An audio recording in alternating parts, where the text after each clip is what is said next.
Good day, dear students. How is it going? Сәлеметсіздер ме оқушылар, қалдарыңыз қалай?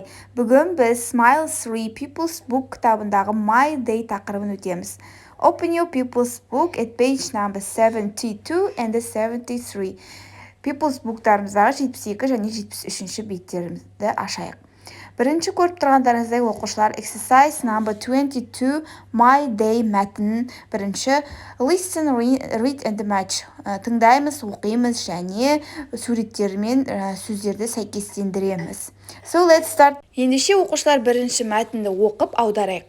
Hi, I'm Jake and this is my day. Сәлем, мен Джейкпін және бұл менің күнім дейді. I get up at 7:15 every morning and have breakfast. Мен таңертең күн сайын сағат 7:30-да тұрамын дейді, және де таңғы асымды ішемін дейді. Then I go to school. Одан кейін мен мектепке барамын дейді. I usually ride my bike to school.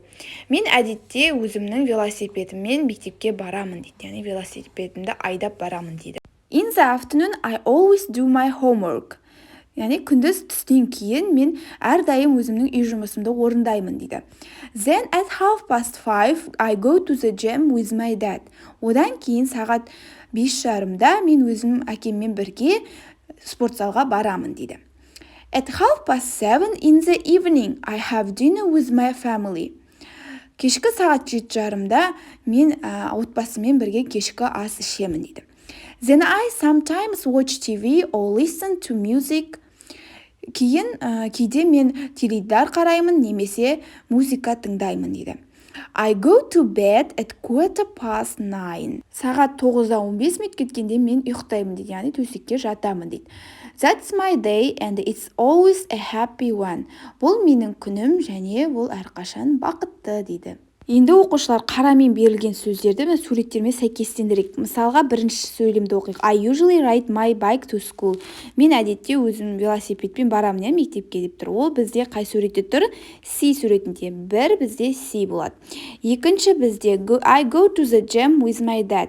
Мен өзім әкеммен бірге спортзалға барам деген. Ол бізде A суретінде. Үшінші бізде I go to bed. Ол бізде әрине B жауабында. So let's do exercise number 23. 23-ші жаттығуды орындайық оқушылар. Бұл жерде не нәрсені жақсы көресіздер, не нәрсемен айналысасыздар, солар жайлы айт деген. Мысалға біріншінде 3 things you like doing in your free time. 3 нәрсе, яғни бос уақытында жасайтын, жақсы көретін, осы нәрсемен айналысқан, нәрсені жақсы көретін 3 нәрсені айт деген. Мысалға, I like doing in my free time, go shopping, мысалы, go shopping, дүкен аралаған жақсы көрем, немесе read comics, комикс оққанды, немесе go to the gym, мысалға, спортзалға барғанды деп жазсаңыздар болады. Екінші сөйлем бізде 2 things you do before you go to bed. Сенің 2 нәрсе ісің дейді жасайтын, төсекке жатпастан алдым, ұйықтамастан алдым. Мысалға, brush my teeth, енді мысалға, do my homework, үй жұмысын орындаймын және тісімді жуамын деп жазсақ болады. Үшінші бізде 2 things you do in the afternoon. Сенің түстен кейін, яғни түскі уақытта жасайтын 2 нәрсеңді айт деген. Мысалға, түстен кейін оқитын оқушылар былай жазса болады. I go to school in the afternoon. Мысалы, мен күндіз түстен кейін, яғни мектепке барамын, және де I go to the gym, мысалға, спортзалға барамын деп жазса болады немесе.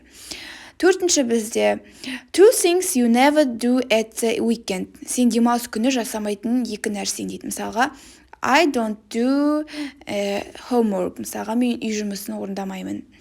Және де, мысалға, I don't plant flowers. Мысалға, гүл отырғызбаймын демалыс күндері. Соңғысы бізде 2 things you do every morning.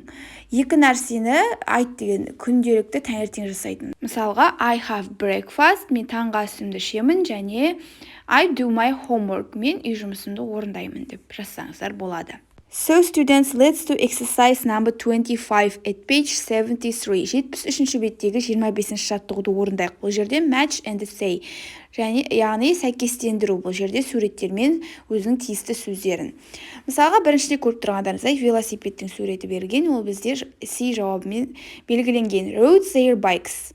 яғни велосипед айдау. Екінші бізде ол пикникке шығу, пикник болу. Ол бізде и жауабы болады, had a picnic. Үшінші бізде ол саябақта жүгіру мысалға, ол бізде B жауабы, jogged in the park. Төртінші бізде гүл отырғызу, гүлдер отырғызу, ол бізде D жауабы, planted some flowers. Бесінші бізде тазалауға қатысты, ол бізде A жауабы болады, яғни бірінші әріп бізде A жауабы, clean their classroom. So that's all students, оқушылар осымен аяқталды сабағымыз.